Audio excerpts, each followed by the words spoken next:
wasallam. Hadisnya baginda Nabi SAW, kita ni tak jumpa pun dengan Nabi. Tapi Allah berikan kelebihan perkataan-perkataan Nabi dihafal oleh orang-orang yang tidak melihat Nabi SAW. Sebab itu perkataan Nabi ni bila kita baca akan terbit cahaya. Sebab itu kita kena suka hadir majlis hadis, suka dengar hadis Nabi. Kerana apa? Kerana ingin bercahayanya muka kita bila mana nanti di akhirat.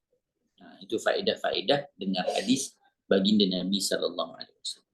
An Anas bin Malik radhiyallahu ta'ala anhu qala kana Rasulullah sallallahu alaihi wasallam yu'idul kalimata thalathan lituqala anhu. Anas bin Malik menyatakan Rasulullah sallallahu alaihi wasallam akan mengulangi perkataan baginda sebanyak 3 kali. Ni kita boleh terapkan dalam kaedah kalau kita mengajar, bahkan kalau kita berbicara. Sebab apa? Sebab matlamat bercakap itu untuk menyampaikan maklumat dan difahami oleh orang lain. Bukan hanya untuk menunjukkan kita pandai bercakap. Kadang ada orang dia berdebat ni, dia seorang je faham apa dia cakap. Orang yang dengar tak faham pun. Itu bukan daripada apa yang diajarkan oleh baginda. Bahkan bila Nabi ulang 3 kali, sahabat bila duduk dengan Nabi terus dapat hafal apa yang telah disebut oleh baginda Nabi. Anil Hasan bin Ali radhiyallahu ta'ala anhu qala sa'altu khali Hind bin Abi Halah wa kana wasafan faqultu sifli mantiqa Rasulillah sallallahu alaihi wasallam. Qala kana Rasulullah sallallahu alaihi wasallam mutawassil al-ahzan daim al-fikrati laysa lahu raha طويل السكت لا يتكلم في غير حاجة يفتتح الكلام ويختمه بسم الله تعالى ويتكلم بجوامع الكلم كلامه فصل لا فضول ولا تقصير ليس بالجافي ولا المهين يعظم النعمة وإن دقت لا يذم منها شيئا غير أنه لم يكن يذم ذواقا ولا يمدحه ولا تغضبه الدنيا ولا ما كان لها فإذا تعدي الحق لم يقم لغضبه شيء حتى ينتصر له ولا يغضب لنفسه ولا ينتصر لها إذا أشار بكفه كلها وإذا تعجب قلبها وإذا تحدث اتصل بها وضرب براحته اليمنى بطن إبهامه اليسرى وإذا غضب أعرض وأشاح وإذا فرح غض طرفه جل ضحكه التبسم يفتر عن مثل حب الغمام. Al-Hasan bin Ali menyatakan, ini cucu baginda Nabi, Sayyidina Hasan bin Ali, menyatakan, aku telah bertanya kepada bapa saudaraku Hindun bin Abi Halah. Hindun bin Abi Halah ni adalah anak kepada Sayyidatuna Khadijah daripada suami sebelum Nabi. Namanya Hindun. Bahkan di sinilah para ulama sebut betapa tingginya akhlak Nabi. Sehingga kan orang yang dia ini selalu kalau kita orang Melayu lah, kalau bapa tiri ni anak tiri tak suka, garang dan sebagainya. Tapi baginda Nabi dicintai oleh anak tirinya sendiri. Sampai anak tirinya antara orang yang meriwayatkan kebaikan dan ketinggian akhlak. Jadi kalau anak sendiri kita kata, iyalah anak sendiri. Tapi baginda Nabi dibuktikan dengan siapa? Anak tirinya Hindun ibn Abi Halah. Dia yang mensifatkan baginda. Nak cerita tingginya akhlak Nabi, mulianya pekerti Nabi. Yang sangat pandai menggambarkan sesuatu. Aku berkata, gambarkan kepadaku bagaimanakah cara Rasulullah sallallahu alaihi wasallam berbicara. Dia berkata Rasulullah sallallahu alaihi wasallam adalah seorang yang berselisih ganti kedukaan, sentiasa berfikir, lebih banyak diam dan berbicara apabila ada keperluan. Itu keadaan Nabi. Baginda memulakan, maksudnya apa? Nabi tak pernah duduk diam. Tak pernah berkhayal, tak pernah tak ada buat benda berfaedah. Mesti ada benda yang Nabi lakukan ataupun fikirkan. Baginda memulakan dan mengakhiri perbicaraan dengan nama Allah. Ucapan baginda sentiasa padat, terang dan jelas. Tidak lebih dan tidak kurang. Tidak kasar dan tidak merendah. Baginda selalu mensyukuri nikmat walaupun sedikit. dan sama sekali tidak pernah mencelanya.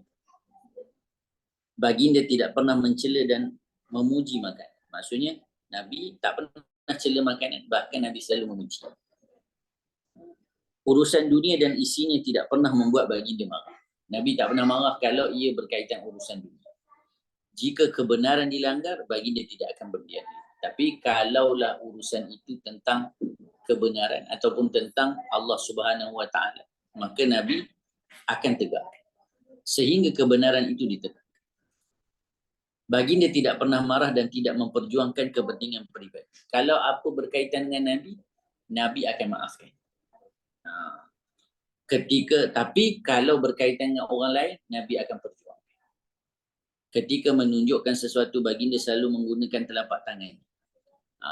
Nabi tak tunjuk satu macam kita. Nabi kalau tunjuk, Nabi tunjuk semua. Macam tu. Nabi tak tunjuk satu. Sebab tu, jari ni bahasa Arab asalnya dipanggil sababah. Ini nama syarat dia sababah. Kenapa sababah? Sababah ni cela. Sebab dulu tangan ni selalu tunjuk ke orang. Dia ni lah. Semua dia ni. Bukan patutnya apa? Patutnya kita. Tapi bila Islam datang, Islam ubah. Dan mengekalkan lagi sababah tu. Tapi Islam tambah satu lagi. Namanya sabaha. Sabaha ni apa? Jari yang digunakan untuk zikir. Jadi sebab tu kita kalau pegang zikir, pakai jari ni. Jadi dipanggil sabah. Dalam keadaan takjub atau terkejut, baginda selalu membalikkan telapak tangannya. Ketika berbicara, baginda sentiasa menggunakan tangan untuk menjelaskan perkataan dengan memukul telapak tangan kanan ke telapak jari ibu jari kiri. Ketika marah, baginda berpaling dan mengalihkan wajahnya. Ketika senang, baginda menundukkan wajahnya. Ketawa baginda hanyalah senyuman dan gigi baginda nampak seperti butiran salji. Nabi, kalau Nabi ketawa, hanyalah nampak gigi je. Tak adalah berdekah-dekah dan sebagainya. Sebab apa? Sebab Nabi kata, kalaulah kamu tahu apa yang aku tahu, nescaya kamu akan lebih banyak menangis daripada ketawa. Baik, bab seterusnya, ketawa Rasulullah sallallahu alaihi wasallam. Jadi, kesimpulan dalam bab ini kita sebutkan, Nabi SAW, kalaulah perkara itu berkaitan urusan dunia, Nabi hanya senyum. Nabi hanya senyum. Tapi kalau berkaitan dengan urusan akhirat, baru Nabi ketawa. Nanti kalau kita baca dalam Syama'il, kita akan tengok Nabi senyum sampai nampak gigi geraham.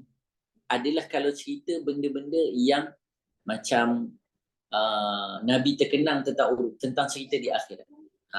Yang Nabi rasa tu lawak. Tapi kalau tentang orang buat lawak di dunia ni, Nabi tak kata. Itu Nabi SAW.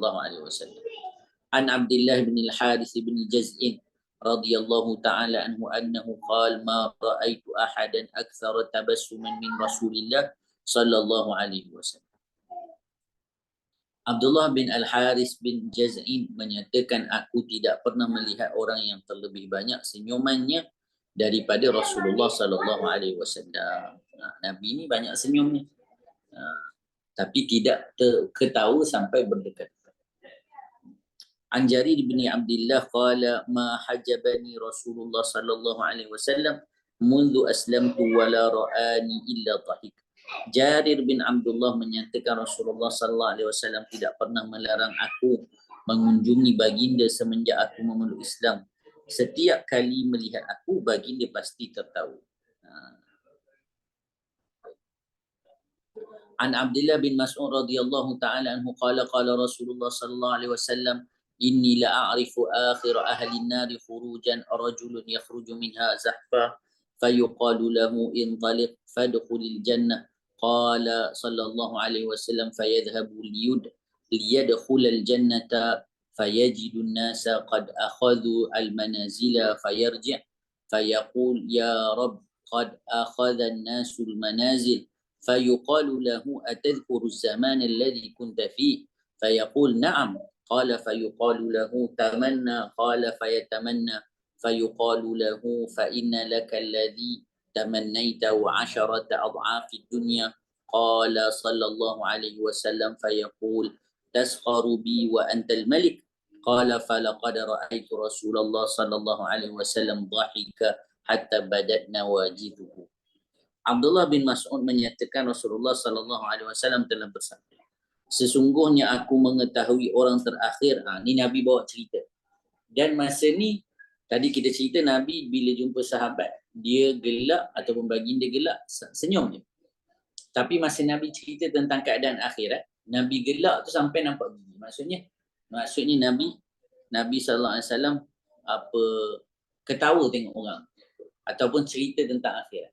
Maka disebutkan apa? Abdullah bin Mas'ud menyatakan Rasulullah sallallahu alaihi wasallam telah bersabda, sesungguhnya aku mengetahui orang terakhir keluar dari neraka, iaitu seorang lelaki yang keluar sambil merangkak. Nabi cerita macam mana keadaan orang last sekali keluar daripada neraka. Jadi orang Islam kalaulah dia itu meninggal dalam keadaan Islam, maka apa yang akan berlaku? Dia akan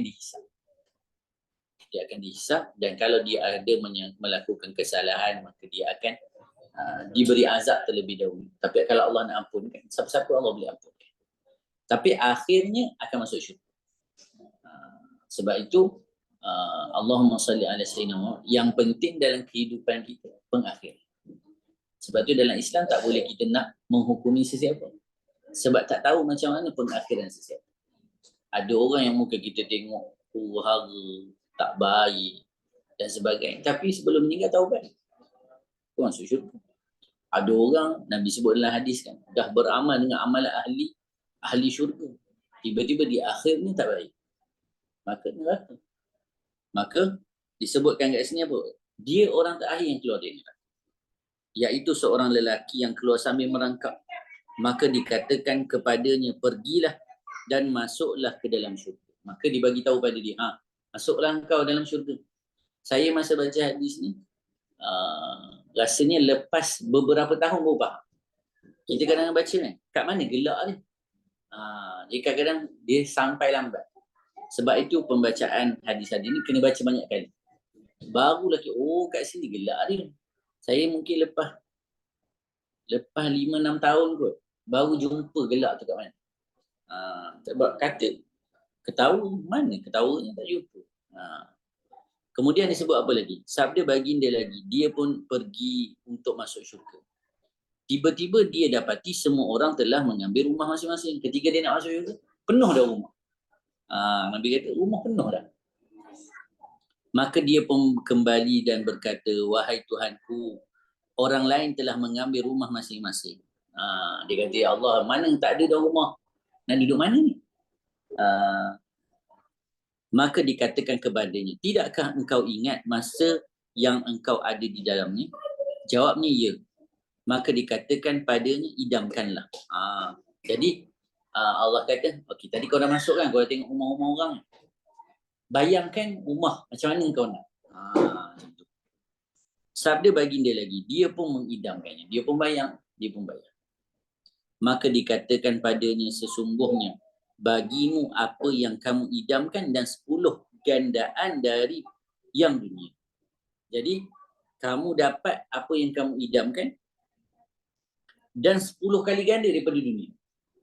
Besarnya. Daripada yang kamu idam tu kamu dapat, dan 10 kali ganda lagi kamu dapat daripada besarnya dunia. Maksud tu yang disebutkan, yang paling last pun rumah ni ataupun dia dapat besarnya 10 kali dunia dengan apa yang kita ada kat dunia ni, sikit sangat. Maka kemudian disebut apa? Maka dikatakan padanya, sesungguhnya bagimu apa yang kamu idamkan dan 10 gandaan dari yang dunia. Sabda baginda lagi, dia berkata, adakah engkau bergurau denganku sedangkan engkau Tuhan yang memiliki? Kata Abdullah bin Mas'ud, sesungguhnya aku melihat Rasulullah sallallahu alaihi wasallam tertawa sehingga kelihatan geram.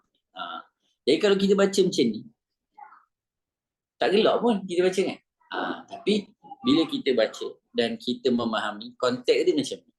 Konteksnya, jadi bila Nabi masa cerita tu, Nabi kata orang tu dia dah masuk.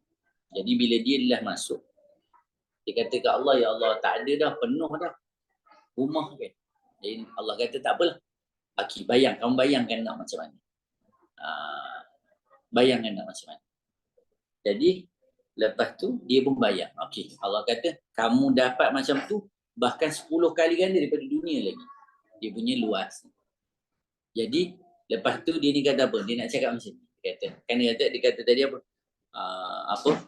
Engkau bergurau dengan aku dalam keadaan engkau Tuhan. Jadi dia nak cakap bahasa kalau macam kita ni. Dia cakap, ya Allah, aku tahulah, aku ni lah, janganlah main-main macam ni. Jadi dia rasa macam Allah main-main dengan dia. Jadi bila Nabi cerita tu, Nabi gelak. Teringat umat Nabi nanti macam ni ada. Macam ni pun ada. Man jawab dengan Allah, janganlah main-main macam ni kan. Tahulah saya ni lah banyak dosa. Tapi jangan buat macam ni lah, macam tu. Jadi bila kita baca tu, jadi sebab tu Nabi gelak. Sebab apa? Nabi teringat nanti macam mana kerenah umat baginda. Ni yang kita sebut. Bila cerita tentang akhirat, baru Nabi gelak. Tapi kalau cerita tentang bidah, Nabi tak macam tu. Gurau senda baginda Nabi SAW. Adakah Nabi bila kata macam tu, Nabi tak bergurau senda? Nabi bergurau senda. Tapi bagaimana kita nak belajar gurau senda ni? Nabi SAW tidaklah sebab nak gelakkan orang, nak bagi orang tertawa, Nabi cerita benda yang bukan keadaan sebenar. Kita ni kalau nak buat lawak, selalunya kita bawa cerita mitos. Cerita yang tak ada, kita reka-reka. Nabi bukan macam tu. Nabi ketika mana lawak pun, Nabi cakap betul. Itu baginda Nabi SAW. An Anas bin Malik radhiyallahu ta'ala anhu qala inna Nabiy sallallahu alaihi wasallam qala lahu ya dal udunain qala Mahmud qala Abu Usamah ya'ni yumazihu. Anas bin Malik menyatakan sesungguhnya baginda telah memanggilnya, wahai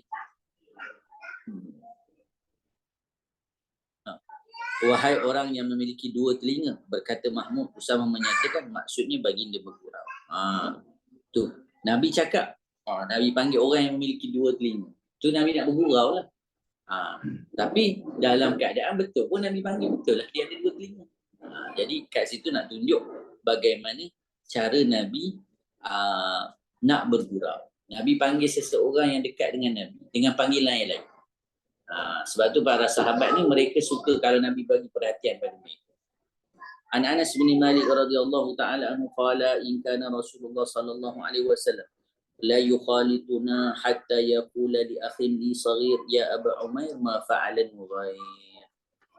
Anas bin Malik menyatakan sekiranya Nabi sallallahu alaihi wasallam bergaul dengan kami sehingga baginda berkata kepada adikku yang masih kecil, wahai Aba Umair, apa yang dilakukan oleh burung mughayyir. Ni kita tunjuk ataupun kita lihat bagaimana kerendahan diri Nabi SAW. Sampai Nabi main dengan budak-budak.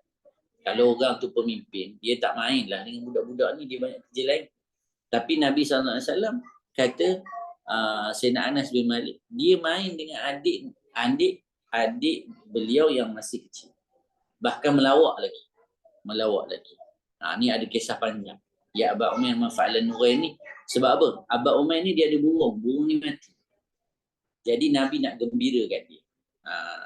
Jadi Nabi layan dia. Jadi sebab itu kita kalau ada anak kecil, kalau ada budak-budak kecil, bukan maknanya sebab kita berumur, kita tak melayani mereka. Sebab apa? Sebab Nabi gembirakan semua pelosok. Semua peringkat umur, semua Nabi layan. An Abi Hurairah radhiyallahu ta'ala anhu qala qalu ya Rasulullah innaka tuda'ibuna qala inni la aqulu illa haqqa. Abu Hurairah menyatakan para sahabat berkata, ya Rasulullah, engkau bergurau dengan kami. Ada satu ketika, ada keadaan Nabi bergurau dengan sahabat. Apa tujuannya? Nak gembirakan sahabat. Sebab itu kita pelajari, Nabi sebutlah hadis apa dia? Apa antara amal yang paling baik? Kata baginda Nabi, masukkan kegembiraan dalam diri orang lain. Tapi jangan sebab nak masukkan kegembiraan, melakukan perkara ataupun cakap benda yang tak betul. Tapi cakap perkara yang benar. Tengok, Rasulullah menjawab, aku tidak berkata kecuali yang benar. Maka kita boleh bawa satu kisah dalam kitab Nurul Uyun, diceritakan apa? Macam mana Nabi melawak dan lawak Nabi itu benar. Ada seorang perempuan, makcik, dia datang jumpa Nabi. Jadi dia kata apa? Ya Rasulullah, saya masuk syurga tak? Jadi Nabi kata apa? Makcik tak masuk syurga. Dia pun nangis. Bila dia balik, sahabat tanya, kenapa makcik menangis ni? Kenapa akak menangis ni? Rasulullah kata makcik tak masuk syurga. Jadi sahabat datang, ya Rasulullah, kenapa cakap makcik tak masuk syurga? Dia nangis. Nabi kata, lah betul lah. Sebab apa? Sebab makcik-makcik tak masuk syurga. Siapa yang masuk syurga umurnya 40 tahun. Maksudnya apa? Umur matang. Makcik-makcik tak ada gigi, orang tua tak masuk syurga. Semua orang yang tua jadi muda balik. Jadi Nabi ketika Nabi nak melawak pun, Nabi tak tipu. Kita ni masa cakap betul pun banyak tipu. An Anas bin Malik radhiyallahu ta'ala anhu anna rajulan istahamala Rasulullah sallallahu alaihi wasallam faqala inni hamiluka ala waladina qatin faqala ya Rasulullah ma asna'u bi waladina qala wa hal talidul ibla illa nun. Anas bin Malik menyatakan ada seorang lelaki meminta binatang tunggangan kepada Nabi. Lantas baginda kata, akan aku berikan engkau seekor anak unta. Ya, ada orang dia minta binatang tunggangan. Nabi kata, okey, aku bagi anak unta pada Nabi. Lalu lelaki tersebut berkata, wahai Rasulullah, apa yang boleh aku buat dengan seekor anak unta? Baginda Rasulullah sallallahu alaihi wasallam menjawab, bukankah setiap unta dilahirkan oleh ibu unta? Maksudnya anak unta ni, dia sebenarnya asalnya, kalau dia ibu unta pun dia asalkan anak unta. Jadi maksudnya bukanlah mesti disebutkan anak unta tu nak bagi yang kecil. Contoh kita, contoh ada kan orang yang dia dah besar pun, mak dia panggil baby lah. Jadi itu maksud baginda Nabi SAW. An Anas bin Malik radhiyallahu ta'ala anhu anna rajulan min ahli al-badiyati kana ismuhu Zahiran wa kana yuhdi ila an-nabi sallallahu alaihi wasallam hadiyatan min al-badiyah fayujahhizuhu an-nabi sallallahu alaihi wasallam idza arada an yakhruja. فقال النبي صلى الله عليه وسلم إن زاهرا باديتنا ونحن حاضروه وكان صلى الله عليه وسلم يحبه وكان رجلا دميما فأتاه النبي صلى الله عليه وسلم يوما وهو يبيع متاعه واحتضنه من خلفه وهو لا يبصره فقال من هذا أرسلني فالتفت فعرف النبي صلى الله عليه وسلم فجعل لا يألو ما ألصق ظهره بصدر النبي صلى الله عليه وسلم حين عرفه فجعل النبي صلى الله عليه وسلم يقول من يشتري هذا العبد فقال يا رسول الله إذن والله تجدني كاسدا فقال النبي صلى الله عليه وسلم لكن عند الله لست بكاسد أو قال أنت عند الله غالب. Anas bin Malik menyatakan ada seorang lelaki dari sebuah kampung bernama Zahir membawa hadiah kepada baginda Nabi dari kampung. Apabila hendak pulang, baginda pula mempersiapkan bekal pulangnya. Baginda bersabda, sesungguhnya Zahir adalah pendalaman kita dan kita pula bandarnya. Baginda juga cukup senang dengannya walaupun wajah lelaki itu bodoh. Pada suatu hari, baginda telah pergi kepadanya ketika lelaki itu sedang menjual barang dagangannya. Zahir tadi. Dan baginda memeluknya dari belakang dalam keadaan dia tidak melihat baginda sallallahu alaihi wasallam untuk melawak Nabi. Nabi pergi capuk belakang dia. Tapi sahabat ni kalau Nabi pegang mereka rasa mereka paling beruntung. Kemudian berkata lelaki tersebut, siapa ni? Lepaslah aku. Dia pun menoleh dan menyedari bahawa itu adalah Nabi. Mengetahui hal itu, dia pun menetapkan belakangnya menyentuh dada Rasulullah. Bila dia tahu Nabi, ini para sahabat. Mereka memahami barakah dan mereka ingin dekat dengan Nabi. Bila dia tahu Nabi, dia biar. Dia lagi suka Nabi capuk belakang. Kemudian baginda bersabda, siapa yang nak beli hamba ni? Nabi melawak. Siapa nak beli, jual. Kan dulu ada jual hamba kan. Jadi Nabi kata, siapa nak beli, jual. Maksudnya Nabi sallallahu alaihi wasallam ada sifat basyariah. Kemanusiaan tu ada melawak. Tapi dalam keadaan menjaga aturan syarak. Lalu lelaki itu berkata, wahai Rasulullah, engkau dapati aku ini bukanlah barang yang laku. Dia katakan tadi disebutkan dia ni tak cantik. Jadi dia kata, ya Rasulullah, siapa nak beli saya ni? Tak ada orang nak. Dia kata. Rasulullah menjawab, tetapi engkau di sisi Allah bukan barang yang tidak laku. Atau berkata engkau mahal di sisi Allah. Maka Nabi kata, walaupun orang rasa engkau ni tak ada nilai, tapi engkau bernilai di sisi Allah. Satu perkara juga nak bagi tahu kita, macam itulah juga kita. Jangan kita tengok orang yang tak cantik di mata kita. Dia tak cantik di mata Allah. Mungkin orang tu kita rasa tak berpendidikan, tak berharta, tak berapa. Tapi mungkin di sisi Allah dia lebih. Bicara Rasulullah sallallahu alaihi wasallam mengenai syair. Jadi orang Arab ni ada dua perkataan. Satu perkataan biasa. Satu perkataan pakai syair. Yang kita selalu dengar qasidah-qasidah. Itu perkataan syair lah. Jadi an Aisyah radhiyallahu taala anha qalat qila laha hal kana yatamathalu bi syai'in min asy-syi'ri qalat kana yatamathalu bi syi'ri ibn Rawahah wa yatamathalu bi qawlihi ya'tika bil akhbari man lam tuzawwad. Aisyah menyatakan telah bertanya kepada seseorang kepadanya, adakah Rasulullah sallallahu alaihi wasallam mengungkapkan sesuatu daripada syair? Aisyah menjawab adalah Rasulullah sallallahu alaihi wasallam pernah mengungkapkan syair Ibnu Rawahah dan mensyairkannya dengan berkata akan datang perkhabaran kepada kamu orang yang tidak memberi ia bekal. Maksudnya apa?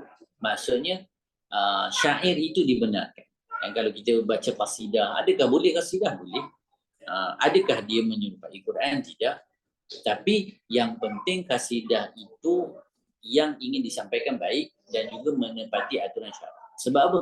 Sebab dulu orang qasidah ni puji perempuan. Qasidah ni cerita tentang berhala dan sebagainya. Tapi ada pun qasidah-qasidah yang baik, maka tidak ada masalah. An Abi Hurairah radhiyallahu taala anhu qala qala Rasulullah sallallahu alaihi wasallam inna asdaqa kalimatin qalaha syairu kalimatu labid ala kulli syai'in ma khala Allahu batilun wa kada umayyatu bin Abi Salti ayyuslima. Abu Hurairah menyatakan Nabi sallallahu alaihi wasallam bersabda sebenar-benar perkataan yang diungkapkan oleh penyair ialah perkataan labid. Labid. Setiap sesuatu yang selain Allah adalah batil. Hampir-hampir Umayyah bin Abi Salt memeluk Islam. An Jundub bin Sufyan al-Bajali radhiyallahu taala anhu qala asaba hajarun usbu'a Rasulillah sallallahu alaihi wasallam fadamiyah faqala sallallahu alaihi wasallam hal anti illa usbu'un damiti wa fi sabilillahi ma laqiti. Jundub bin Sufyan al-Bajali menyatakan jari Rasulullah sallallahu alaihi wasallam terkena sebiji batu lalu berdarah dan baginda bersabda engkau hanyalah jari jemari yang berdarah sementara luka itu terjadi di jalan Allah. Itu contoh-contoh yang ada. Anil Bara' bin Azib radhiyallahu taala anhu qala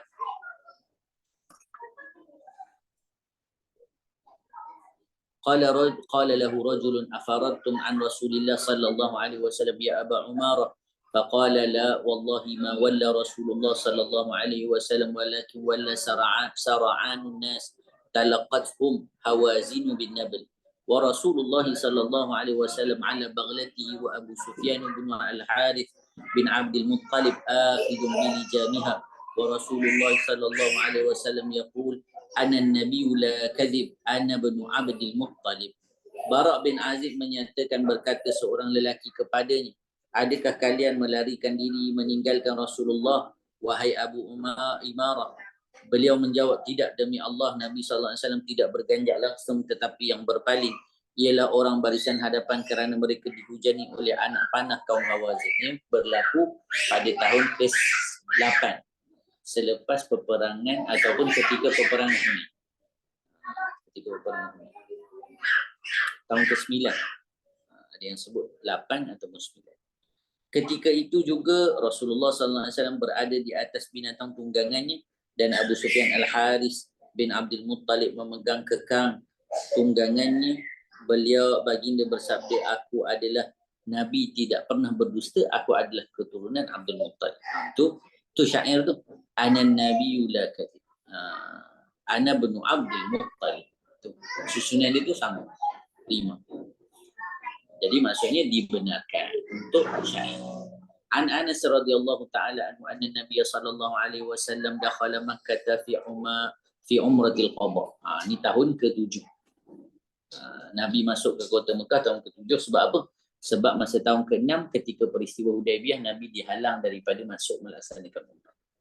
Wa ibn Rawahah yamshi baina yadayhi wa huwa yaqul khallu bani kuffar an sabilihi al-yawma nadribukum an tanzilihi darban yuzilul ham an maqilihi wa yudhilul khalila an khalilihi faqala lahu Umar ya ibn Rawahah baina yaday Rasulillah sallallahu alaihi wasallam wa fi haramillahi taqulu syi'ra faqala khalli anhu ya Umar falahi asra'u fihi min nadhin nabi.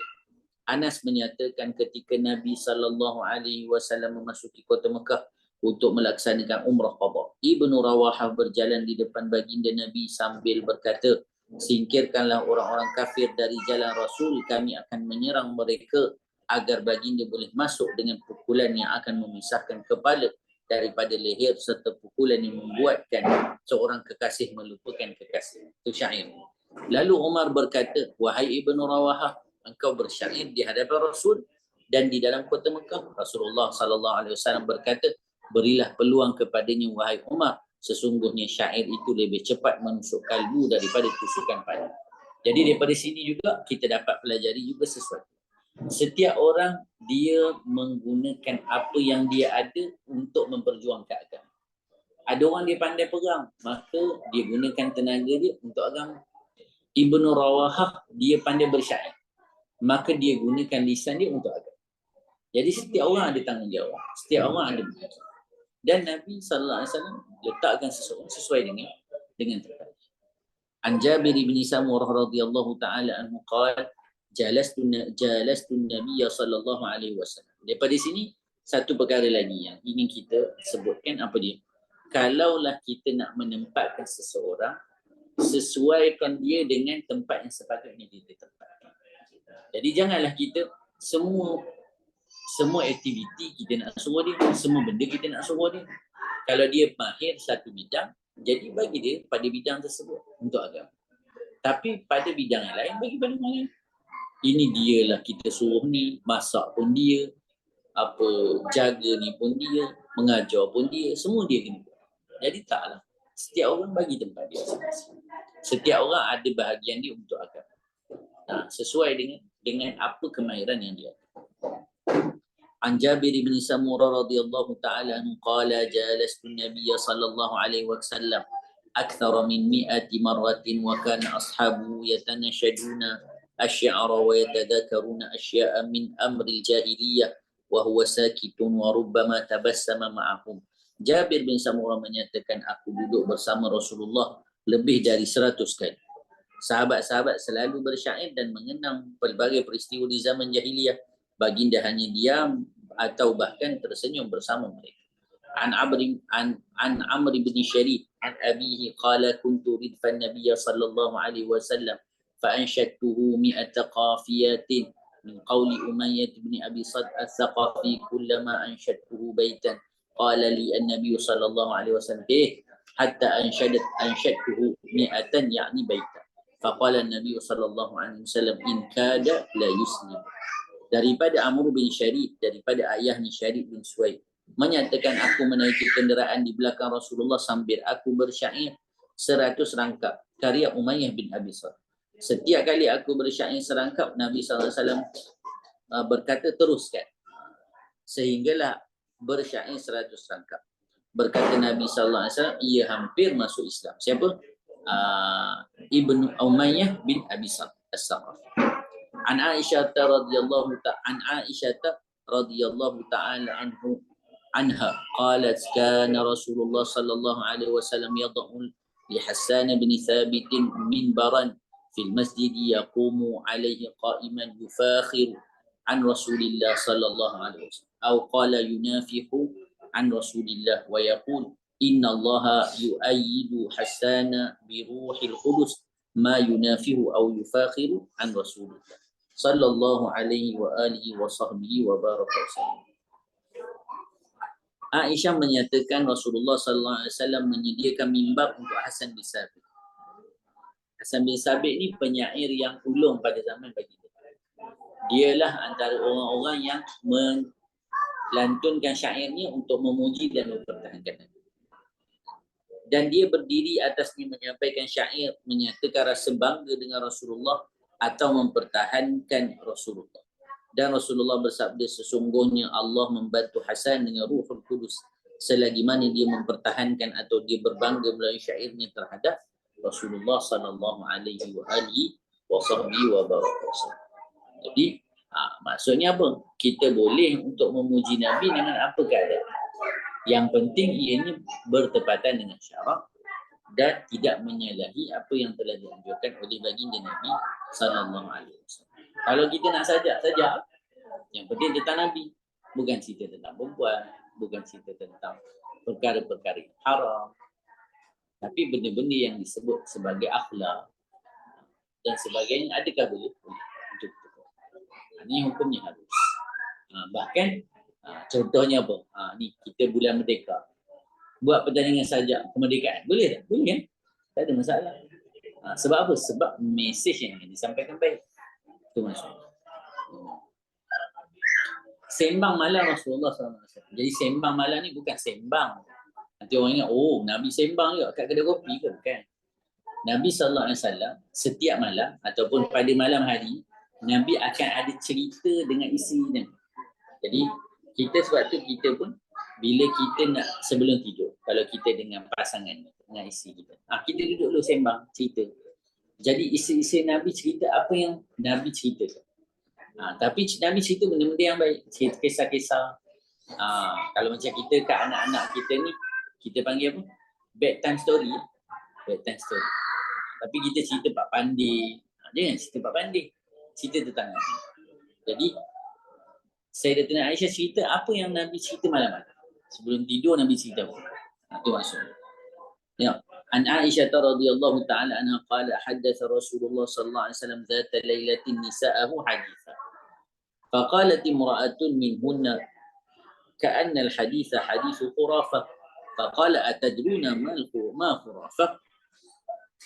Inna khurafata kana rajulan min udrata أسرته الجن في الجاهلية فمكث فيهم دهرا ثم ردوه إلى الإنس فكان يحدث الناس بما رأى فيهم من الأعاجيب فقال الناس أحاديث خرافة. Aisyah menyatakan pada suatu malam Rasulullah bercerita kepada isteri-isteri baginda. Seorang daripada mereka berkata cerita itu hanya sebuah dongengan. Khurafah. Tu orang kita panggil khurafat tu. Khurafah. Cerita dongeng je ni, dia orang kata.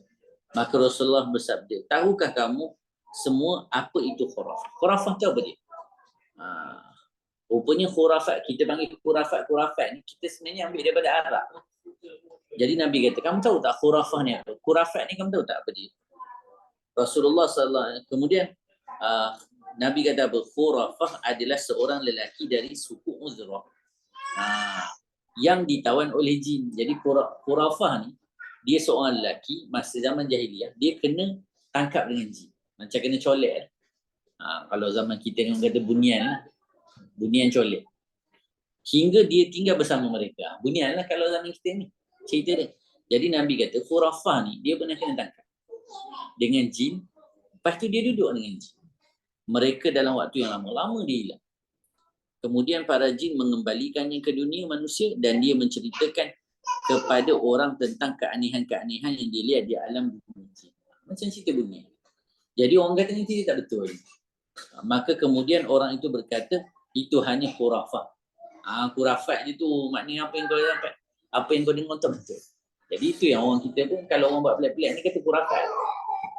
Sebenarnya khurafah ni dia adalah seorang lelaki. Kisah. Tutur kata Rasulullah sallallahu alaihi wasallam. An Bara' ibn Azib radhiyallahu ta'ala anhu.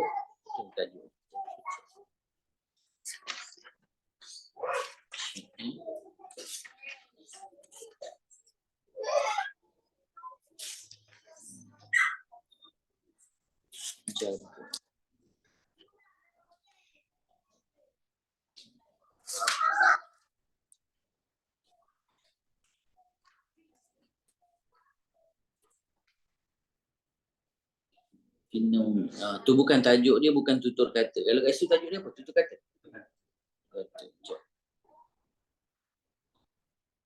Tidurnya baginda ni. Tajuk tu bukan tutur kata. Boleh betul kan nama tajuk tu? Kalau ikut kat sini tajuk dia patutnya tidurnya baginda. Boleh padam dekat situ. Tulis tidurnya baginda Nabi SAW. Tu bab cerita macam mana Nabi tidur. Sebab kita dah cerita daripada awal tadi Nabi cakap dan sebagainya. Sekarang dia masuk pada bab bukan tutur kata, tidurnya baginda Nabi SAW. Kalau yang tu dah betul. Yang tu cetakan baru. Cetakan baru betul. Siapa yang buku dia cetakan baru, tajuk dia tidur. Cetakan lama saja.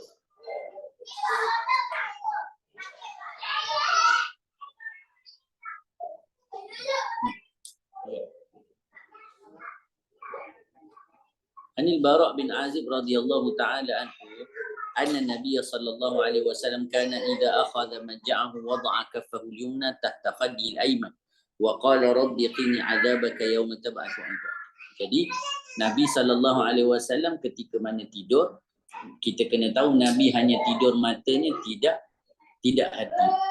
Sebab itu Nabi sallallahu alaihi wasallam kalau tidur pun tak perlu ambil wuduk. Sebab Nabi tidak tidur seluruhnya.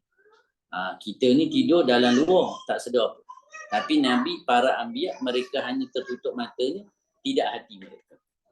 Maka disebutkan apa dia?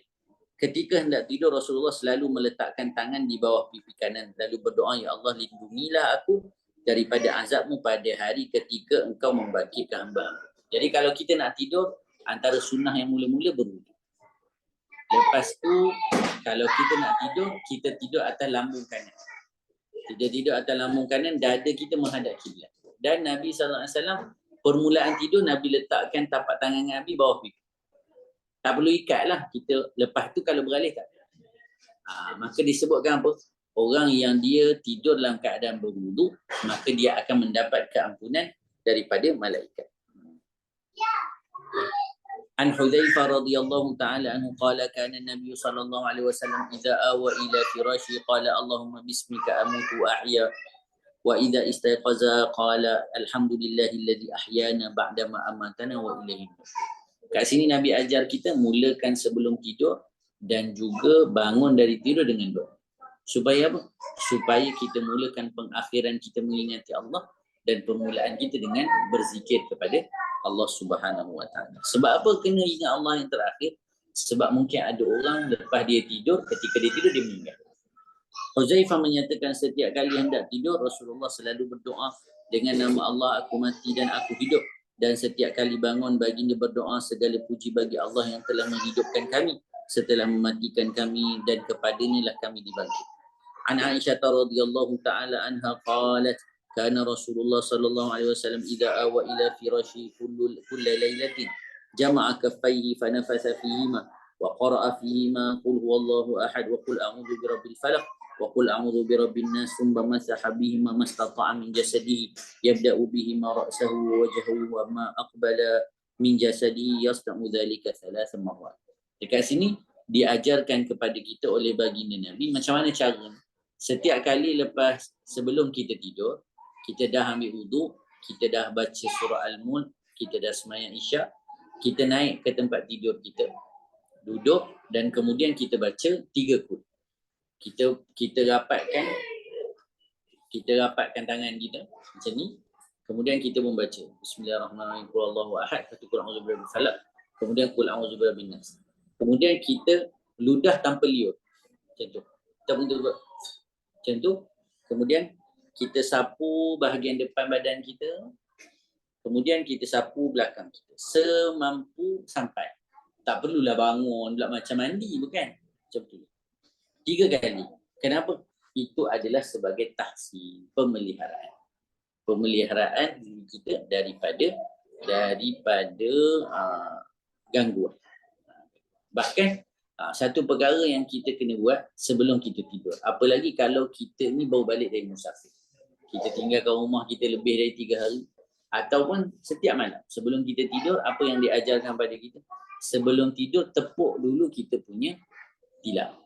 Tilam kita, selimut kita, bantal kita tepuk dulu. Kita tepuk. Kenapa? Ditakuti ada yang lain yang duduk. Kalau dari sudut keselamatannya, takut ada benda-benda tajam dan sebagainya. Baik. Hadis berikutnya, jadi saya terjemahan tu boleh kita bacalah. Saya bagi terus kesimpulan dia. Ani bin Abbas radhiyallahu taala anhu anna Rasulullah sallallahu alaihi wasallam nama hatta nafaq. Wa kana idza nafaq fa atahu Bilal fa adanahu bis salah fa qama wa shalla wa lam yatawadda. Ibnu Abbas menyatakan Rasulullah sallallahu alaihi wasallam tidur sampai berdengkur secara halus. Bukan berdengkur kuat, tapi berdengkur Nabi itu berbunyi saja.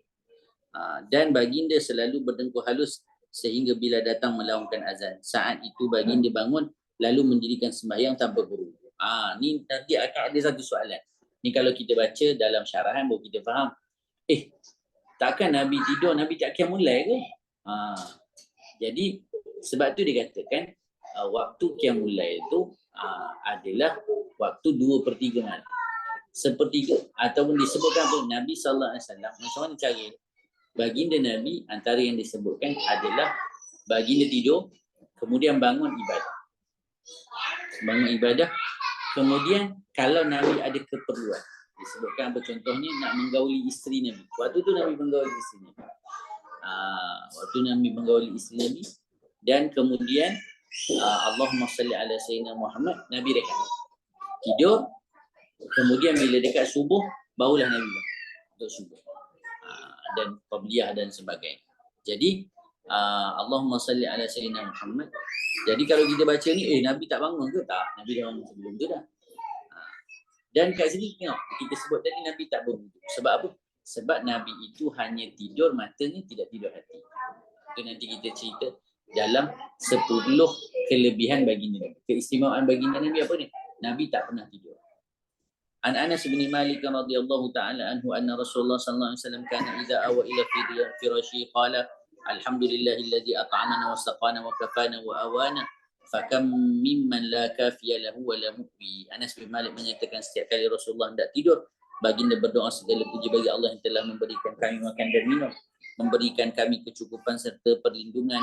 Betapa ramai orang yang tidak memiliki sesiapa pun untuk mencukupi dan melindunginya. An Abi Qatadah radhiyallahu ta'ala anhu anna Nabiy sallallahu alaihi wasallam kana idza arasa bilailin ittaja'a ala shiqqihi al-ayman wa idza arasa qubayla subhi nasaba dhira'ahu wa wada'a ra'sahu ala kaffihi. Abu Qatadah menyatakan sekiranya Rasulullah sallallahu alaihi wasallam hendak tidur di malam hari, baginda tidur mengiring ke sebelah kanan. Jika baginda hendak tidur ketika hampir waktu subuh, baginda menegakkan lengan dan meletakkan kepala baginda di atas telapak tangan baginda. Jadi ini ada satu lagi sunat, tapi jarang kita lakukan. Macam mana? Kalau tidur tadi kita sebut Nabi kalau tidur, biasa Nabi tidur atas lambukan. Tapi kalau sembahyang subuh, contoh kita dah azan, kita sembahyang subuh, qabliyah subuh. Lepas tu sementara tunggu azan subuh, Nabi buat apa? Nabi baring macam ni. Baring, kalau baring duduk macam kita tengok TV tu. Nabi akan duduk macam tu, baring sekejap. Tu sebab apa? Bukan untuk lelah. Sementara tunggu, berehat, tunggu orang lain untuk datang solat subuh. Ibadat Rasulullah sallallahu alaihi wasallam. Anil Mughirah bin Syu'bah qala sallallahu alaihi wasallam, shalla Rasulullah sallallahu alaihi wasallam intafaqat qadamah faqila lahu atatakallafu hadha wa qad ghafara Allahu laka ma taqaddama min dhanbika wa ma ta'akhkhar qala afala akunu 'abdan syakura. Cerita ni menceritakan tentang, hadis ni cerita tentang Nabi sallallahu alaihi wasallam yang salat sampai bengkak kaki. Maka ditanya kepada Nabi sallallahu alaihi wasallam, kenapa yang sampai begini salat ni? Sedangkan Nabi sallallahu alaihi wasallam telah diampunkan dosa. Nabi kata apa? Bukankah Nabi daripada hamba yang bersyukur? Maka para ulama sebut antara jalan kita bersyukur kepada Allah adalah dengan memperbanyakkan ibadah. Anil Aswad bin Yazid qala sa'altu Aisyah radhiyallahu ta'ala anha an salati Rasulillah sallallahu alaihi wasallam bilaili faqalat kana yanamu awwal al-laili thumma yaqum fa idza kana min as-sahari aw tara thumma ata firashahu فإذا كان له حاجة ألم بأهله فإذا سمع الأذان وثب فإن كان جنبا أفاض عليه من الماء وإلا توضأ وخرج إلى الصلاة. Aswad bin Yazid menyatakan aku telah bertanya Aisyah mengenai salat malam Rasulullah sallallahu alaihi wasallam. Kata Aisyah, Rasulullah sallallahu alaihi wasallam tidur pada awal malam. Sebab tu disebutkan kita kalau tak ada apa-apa program jadi tidur. Lepas main isyak tidur. Kemudian baginda bangun pada tengah malam apabila waktu sahur telah tiba. Baginda melakukan solat witir. Setelah itu baginda kembali ke tempat tidur. Sekiranya baginda berhajat kepada isterinya, baginda akan mendatanginya. Apabila baginda mendengar azan, baginda terus bangun. Jika baginda dalam keadaan berjunub, baginda pun mandi. Jika tidak, baginda akan berwuduk lalu pun melakukan solat. Ini yang kita sebut tadi. Ani bin Abbas radhiyallahu ta'ala anhuma qala kana an-nabiy sallallahu alaihi wasallam yusalli min al-lail 13 raka'ah. Ni antara riwayat menyebutkan tentang ibadah Nabi. Pada malam ni Nabi sembahyang 13 rakaat. An Aisyah radhiyallahu ta'ala anha anna Nabiy sallallahu alaihi wasallam kana idza lam yusalli bil laili mana'ahu min dhalika an-nawm aw ghalabat 'ainah shalla min an-nahar 12 rakaat. Aisyah meriwayatkan jika Rasulullah tidak sempat menunaikan salat malam sama ada kerana tidur atau mengantuk, baginda menunaikan salat 12 rakaat pada siang. Kita ni kalau tak buat malam, siang pun tak buat juga. Jadi sepatutnya kita lakukan. An Abi Hurairah radhiyallahu ta'ala anhu anin Nabi sallallahu alaihi wasallam qala idza qama ahadukum min al-laili falyaftatih salatahu bi rak'atain khafifatain. Abu Hurairah menyatakan Nabi sallallahu alaihi wasallam bersabda, jika salah seorang daripada kamu bangun pada malam hari, hendaklah ia memulai salat malamnya dengan 2 rakaat yang ringan. Jangan mula-mula semayang malam dengan sembahyang tasbih, tapi mula dengan tahajud dulu 2 rakaat. An Zaid bin Khalid al-Juhani annahu qala muqanna salatan nabi sallallahu alaihi wasallam fatawassatu atabatahu aw fustatahu fasalla Rasulullah sallallahu alaihi wasallam rak'atain khafifatain thumma salla rak'atain tawilatain thumma salla rak'atain wa huma duna allatain qablahuma ثم صلى ركعتين وهما دون اللتين قبلهما ثم صلى ركعتين وهما دون اللتين قبلهما ثم صلى ركعتين وهما دون اللتين قبلهما ثم أوتر فذلك 13 ركعة. Zaid bin Khalid al-Juhani mengatakan, sungguh aku pernah perhatikan salat Rasulullah sallallahu alaihi wasallam. Maka pada satu malam aku tidur di depan rumah, pintu rumah atau di depan khemah baginda. Rasulullah menunaikan salat 2 rakaat yang ringkas, kemudian baginda menunaikan salat 2 rakaat yang sangat panjang. Setelah itu baginda menunaikan salat 2 rakaat yang lebih ringkas daripada yang sebelumnya. Kemudian menunaikan 2 rakaat yang lebih ringkas, kemudian menunaikan salat 2 rakaat yang lebih ringkas, kemudian 2 rakaat yang lebih ringkas. Setelah itu baginda menunaikan salat witir, maka semuanya menjadi 13 rakaat. An Aisyah radhiyallahu ta'ala anha anna Rasulullah sallallahu alaihi wasallam kana yusalli min al-lail 11 rak'atan yutiru minha biwahidah fa idza faragha minha ittaja'a ala shiqqihi al-ayman. Aisyah menyatakan Rasulullah sallallahu alaihi wasallam melakukan salat malam sebanyak 11 rakaat termasuk 1 rakaat witir. Setelah selesai salat baginda berbaring menghadap ke kanan. An Aisyah radhiyallahu ta'ala anha qalat kana Rasulullah sallallahu alaihi wasallam yusalli min al-lail 9 raka'atin. Ini riwayat lain nak cerita kepelbagaian. Jadi maksudnya apa? Dalam sembahyang malam kita boleh banyak, kita boleh sikit. Bergantunglah, sekurang-kurangnya kalau boleh jangan sampai kita tak sembahyang. Jadi Syekh Fahmi kata apa? Paling kurang 2 rakaat pun tak apa. 2 rakaat sekurang-kurangnya. An Aisyah radhiyallahu ta'ala anha qala qama Rasulullah sallallahu alaihi wasallam bi ayatin min al-Quran lailatan. Aisyah menyatakan Rasulullah sallallahu alaihi wasallam menunaikan salat malam dengan hanya membaca satu ayat Al-Quran. An Abdullah bin Mas'ud radhiyallahu ta'ala anhu qala sallaitu lailatan ma'a Rasulillah sallallahu alaihi wasallam falam yazal qa'iman hatta hamamtu bi amri su' qila lahu wa ma hamamta bihi qala hamamtu an aquda wa ada'an Nabiy sallallahu alaihi wasallam. Abdullah bin Mas'ud menyatakan aku pernah solat malam bersama Rasulullah. Baginda berdiri sangat lama sehingga timbul niat buruk di hatiku. Abdullah bin Mas'ud ditanya, keburukan apa yang kau niatkan? Beliau menjawab, aku ingin duduk dan meninggalkan Nabi sallallahu alaihi wasallam. Sebab apa? Lama ibadat Nabi. An Hudzaifah bin al-Yaman annahu shalla ma'an Nabi sallallahu alaihi wasallam min al-layl faqala falamma dakhala fi salati qala Allahu akbar dzul malakut wal jabarut wal kibriya wal 'azamah. Qala thumma qara'a al-Baqarah thumma raka'a wa ruku'ahu nahwa min qiyamihi wa kana yaqul subhana rabbiyal 'azim subhana rabbiyal 'azim thumma rafa'a ra'sahu fa kana qiyamuhu nahwan min ruku'ihi wa kana yaqul li rabbil hamd thumma sajada fa kana sujuduhu nahwan min qiyamihi wa kana yaqul subhana rabbiyal a'la thumma rafa'a ra'sahu fa kana ma baina sajdatain nahwan min as-sujud wa kana yaqul rabbi ighfirli hatta qara'a al-Baqarah wa ala Imran wan Nisa wal Maidah awil an'am syu'batul ladzi syakka fil Maidati wal an'am. Hudzaifah bin al-Yaman menyatakan beliau pernah menunaikan salat bersama Rasulullah. Ketika memulai salat baginda berkata, Allah Maha Besar dan pemilik segala kekuasaan. Kemudian baginda membaca surah Al-Baqarah, lalu baginda rukuk. Lama rukuk baginda sekira-kira sama dengan lama baginda berdiri. Dalam rukuk baginda membaca Maha Suci Tuhanku yang Maha Agung, Maha Suci Tuhanku yang Maha Agung. Setelah itu Rasulullah bangkit dan berdiri. Lama baginda berdiri sama dengan lama beliau rukuk. Maksudnya apa? Nabi rukuk kadar Baqarah, Nabi yang tidak kadar Baqarah. Lama ni sembahyang. Sebab itu Nabi SAW pernah sembahyang ringkas dan Nabi pernah sembahyang dalam sembahyang yang lama. Baginda kemudian baginda yang tidak Rasulullah membaca hanya milik Tuhanku segala puji. Kemudian baginda sujud, lama sujud baginda kira-kira sama panjangnya tidak. Dalam sujud baginda berdoa Maha Suci Tuhanku yang Maha Tinggi. Lalu baginda duduk di antara dua sujud yang panjang yang kira-kira sama dengan saat baginda sujud. Ketika itu bagi berdoa, wahai Tuhanku ampunilah aku.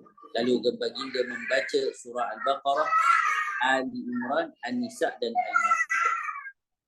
An Abdullah bin Syaqiq qala sa'altu Aisyah radhiyallahu ta'ala anha an salati Rasulillah sallallahu alaihi wasallam an tatawu'ihi faqala kana yusalli laylan tawilan qa'iman wa laylan tawilan qa'ida fa idza qara'a wa huwa qa'imun raka'a wa sajada wa huwa qa'imun wa idza qara'a wa huwa jalisun raka'a wa sajada wa huwa jalisun.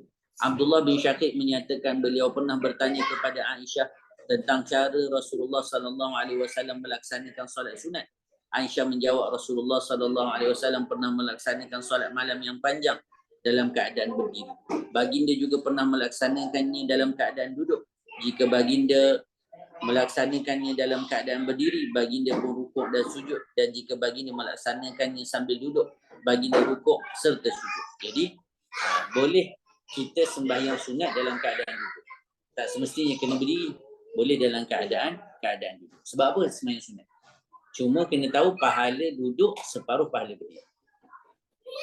An Hafsah zaujin Nabi sallallahu alaihi wa alihi wasallam qala kana Rasulullah sallallahu alaihi wasallam yusalli fi sabhati qa'idan wa yaqra'u bis surati wa yurattiluha hatta takuna atwala minha. Sayyidatina Hafsah menyatakan aku tidak pernah melihat Rasulullah melaksanakan solat sunat sambil duduk sehingga setahun sebelum baginda wafat. Maksudnya apa? Nabi kalau tak ada keuzuran, Nabi tak buat. Tapi Nabi lakukan di akhir ayat Nabi. Yang pertama nak tunjukkan tentang keharusan. Dan kedua kerana apa? Kerana Nabi di akhir ayat Nabi itu Nabi sakit. Ketika baginda melaksanakan solat sambil duduk dan membaca satu surah daripada Al-Quran secara tertil sehingga surah itu menjadi lebih panjang daripada surah lain yang lebih panjang. Ani bin Umar radhiyallahu ta'ala anhuma qala sallaitu ma'an nabiy sallallahu alaihi wasallam rak'atain qabla dhuhri wa rak'atain ba'daha wa rak'atain ba'da al-maghribi fi baitihi wa rak'atain ba'da al-isya fi baitihi. Ibnu Umar menyatakan aku pernah melaksanakan solat sunat bersama Nabi sallallahu alaihi wasallam 2 rakaat sebelum zuhur, 2 rakaat selepas ni qabliyah ba'diyah.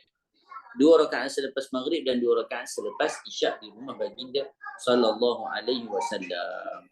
Ani bin Umar radhiyallahu ta'ala anhuma qala hafiztu min Rasulillah sallallahu alaihi wasallam 8 raka'atain qabla dhuhri wa raka'atain ba'daha wa raka'atain ba'da al-maghrib wa raka'atain ba'da al-isya. Qala ibn Umar wa haddathatni Hafsah bi raka'atain al-ghada wa lam akun arahuma min an-nabi. Ibnu Umar menyatakan aku menjaga 8 rakaat. Ni yang kita sebut sebelum ni, bila kita balik haji kalau boleh usahakan menjaga sembahyang sunat rawatib, qabliyah dan ba'diyah. Dan kalau boleh bukan 8 saja tapi semua yang disunatkan. 22 rakaat. Sebelum subuh 2, sebelum zuhur 4, selepas zuhur 4, sebelum asar 4, selepas maghrib, sebelum tu berapa dah? 2, 4, 8, 4, 12. 12, 4, 16. Kemudian 2 selepas maghrib, berapa? 18. 2 sebelum isyak, 2 selepas isyak. 22. 22 rakaat. Kita cuba je. Kan kita dah sebut sebelum ni, para ulama sebut apa? Tanda ibadat haji itu mabrur. Kita ada lakukan satu ibadah yang kita istiqamah. Yang ibadah tu kita tak pernah buat ataupun kita tak pernah istiqamah masa sebelum kita datang haji. Jadi kalau sebelum ni kita buat, sebelum haji kita tak boleh nak istiqamah qabliyah ba'diyah. Kita cuba istiqamah qabliyah ba'diyah bila kita balik haji. Baik. Kemudian hadis ke-168. Surat 134 kita habiskan satu lagi hadis. An Abdullah bin Syaqiq radhiyallahu taala anhu qala sa'altu Aisyah radhiyallahu taala anha an salatin Nabi sallallahu alaihi wasallam qalat kana yusalli qabla dhuhri rak'atain wa ba'daha rak'atain wa ba'da al-maghribi rak'atain wa ba'da al-isya rak'atain wa qabla al-fajr thintain. Ni pun cerita tentang sembahyang qabliyah ba'diyah yang Nabi lakukan. Apa dia? Sebelum zuhur 2, lepas zuhur 2, lepas maghrib 2, lepas isyak 2, sebelum subuh 2. Kat sini 10. An Abi Isa qala sami'tu Asim bin Damrah yaqul sa'alna Aliyan radhiyallahu ta'ala an salati Rasulillah sallallahu alaihi wasallam min an-nahar فقال إنكم لا تطيقون ذلك قال فقلنا من أطاق ذلك منا صلى فقال كان إذا كانت الشمس من ها هنا كهيئتها من ها هنا عند العصر صلى ركعتين وإذا كانت الشمس من ها هنا كهيئتها من ها هنا عند الظهر صلى أربعا ويصلي قبل الظهر أربعا وبعدها ركعتين وقبل العصر أربعا يفصل بين كل ركعتين بالتسليم على الملائكة المقربين والنبيين ومن تبعهم من المؤمنين والمسلمين والمسلمات من المؤمنين والmuslimin. Asim bin Damrah menyatakan kami bertanya kepada Sayyidina Ali tentang salat Nabi sallallahu alaihi wasallam di siang hari. Beliau menjawab, kamu semua tidak akan mampu melakukannya. Kami berkata, orang yang mampu di antara kami akan melakukannya. Maka Sayyidina Ali berkata, ketika matahari dari arah timur telah mencapai jarak sama seperti jaraknya dari barat pada waktu asar, maka baginda melakukan salat 2 rakaat duha. Ketika matahari dari arah timur mencapai jarak sama seperti jaraknya dari barat pada waktu zuhur, maka baginda melaksanakan salat 4 rakaat. Rasulullah sallallahu alaihi wasallam melakukan salat zuhur, salat sunat 4 rakaat sebelum zuhur dan 2 rakaat selepasnya, serta 4 rakaat sebelum asar. Setiap 2 rakaat diakhiri dengan mengucapkan salam kepada para malaikat, para nabi serta kaum mukminin dan muslimin yang mengikuti mereka. Maka difahami di sini tentang ibadatnya baginda Nabi sallallahu alaihi wasallam, nak bagi tahu kepada kita jaminan seseorang itu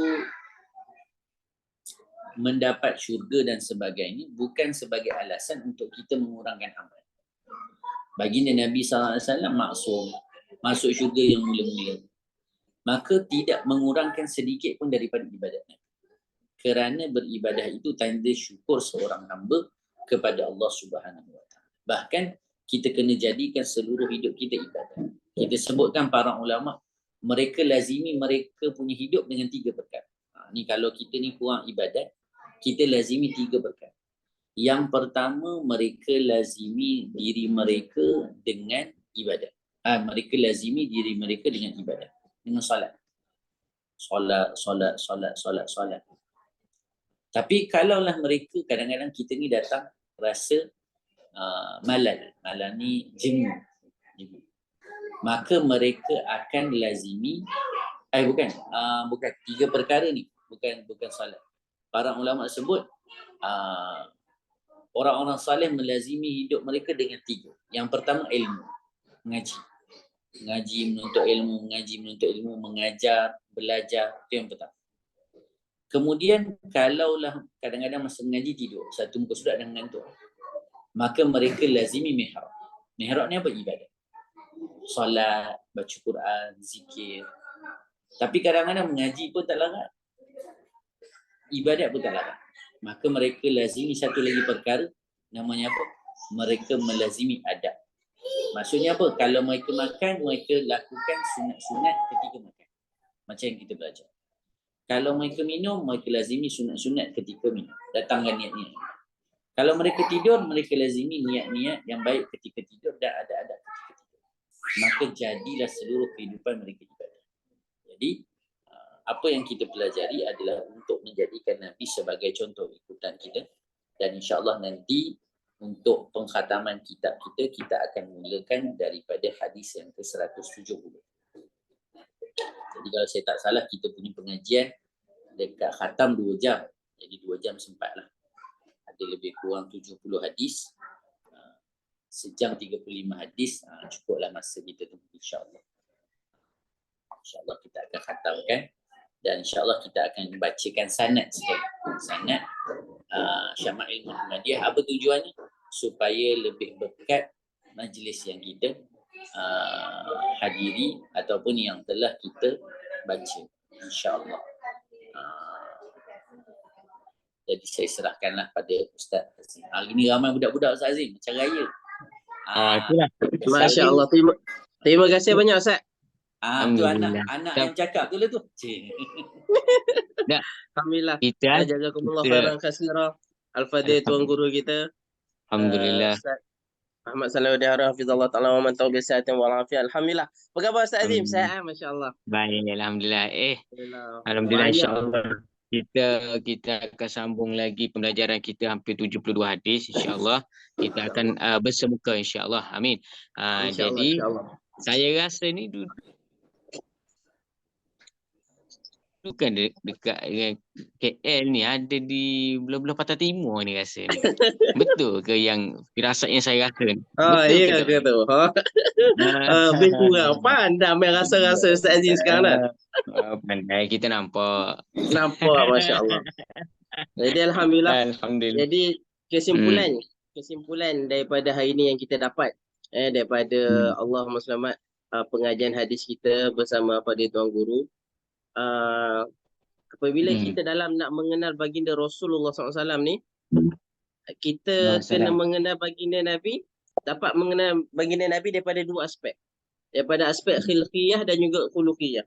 Di mana tadi tuan guru kita ada menyebutkan tentang bagaimana adab, solatnya Nabi, ketawanya Nabi dan sebagainya.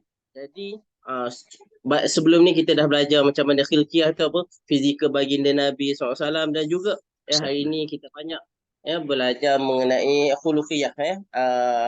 Allahumma salli khuluqiyah ni kita nak sebut apa? Akhlaknya baginda Rasulullah SAW. Jadi mudah-mudahan insya-Allah setiap kali pengajian kita sering kali sebutkan sebab apa, iman manusia ni yazid wa yanqus, Ustaz Azim kan? Bertambah dan berkurang. Jadi mudah-mudahan bertambah cinta kita setiap kali lepas kita membaca hadis, bertambah cinta kita kepada baginda Rasulullah SAW, seterusnya meningkatkan ketakwaan kita kepada Allah SWT, insya-Allah. Insya-Allah. Mudah-mudahan apa yang kita pelajari hari ini bolehlah kita amalkan. Sebagaimana yang sedap malam ni yang tentang tidurnya Rasulullah sallallahu alaihi wasallam. Insya-Allah malam ni boleh terus amalkan tu. Ustaz kan? Betul. Tak perlu dah nak payah-payah. Malam ni kita amalkan cari tidur kan. Insya-Allah. Betul. Ustaz. Al-ilmu bila amalin, pepatah Arab ada menyebutkan apa dia? Al-ilmu bila amalin kasayarah bila setrin. Ilmu tanpa amal ibarat kereta yang tanpa steering kan. Jadi kita dapat ilmu banyak kalau kita tak amal, tak guna juga. InsyaAllah. Betul. Steering dah ada, kita guna je. InsyaAllah jalan yang baik. Ustaz, saya rasa Allahumma salli Muhammad pada 19 hari bulan ni, kalau dalam Zoom ni, kalau ada lagi jemaah-jemaah yang belum berdaftar untuk datang ke khatam kitab kita, bolehlah berdaftar sebab kita nak sediakan makanan, Ustaz. Tapi kan kita sediakan lebih kan, nanti ada kalau terkurang malu pula kita sebagai tuan rumah kan. Betul. Kalau terlebih berlaku pembaziran pula kan. Betul Ustaz. Jadi insya-Allah. Betul. Jika ada kelapangan. Dan masa ni pun kita habiskan kitab kita, khatamkan kitab kita. Satu ukhuwah kita berjumpa ni, silaturahim kita jadi rapat balik. Betul. Insya-Allah. Selain daripada awal-awal kita sebutkan, di setiap pemulaan kitab dan setiap pengkhataman kita tu ada keberkatan dia, insya-Allah. Ya betul Ustaz. Rugilah kalau ada kelapangan masa, kalau tak datang. Kalau ada keuzuran, ada kuliah dan sebagainya kan. Kita faham benar, insya-Allah. Ya betul, insya-Allah. Jadi Ustaz, insya-Allah kita berjumpa di Terengganu 19 hari bulan bersemuka, insya-Allah. Bagi orang Terengganu kita jumpa 19 hari bulan, insya-Allah. Saya ada walaupun sudah berada di Pantai Timur, tapi jumpanya 19 bulan. InsyaAllah. InsyaAllah. 18 insyaAllah. InsyaAllah. InsyaAllah. Ustaz Azwan ada InsyaAllah. InsyaAllah. Nanti kita tanya. Baik, insyaAllah. InsyaAllah. 19 hari bulan. InsyaAllah pertemuan kita di Terengganu. Dan 20 hari bulan bagi orang yang berada di KL. Dan selainnya kita akan jumpa di Pondok Unais. Pondok Unais. Nanti map tu kita akan bagi dalam ni lah, dalam WhatsApp group. Cuma di Kota Baru tu agak jauh sikit, iaitu 2 hari bulan 9. InsyaAllah. InsyaAllah saya. Okey, baik, insyaAllah. Kita bertemu lagi. Jadi saya daripada pihak pelancongan Yaskin memohon maaf sekiranya ada kekurangan daripada pihak kami, sekiranya ada terkasar bahasa, terlepas kata-kata, saya menyusun 10 jari memohon maaf, dan insya-Allah apa yang kita pelajari ini mudah-mudahan diberkati oleh Allah Subhanahu Wa Taala. Insya-Allah. Okey, kita jumpa lagi. Insya-Allah kita jumpa lagi. Sampai makan-makan dulu Ustaz. Okey. Insya-Allah. Insya-Allah. Okey. Assalamualaikum warahmatullahi taala wabarakatuh.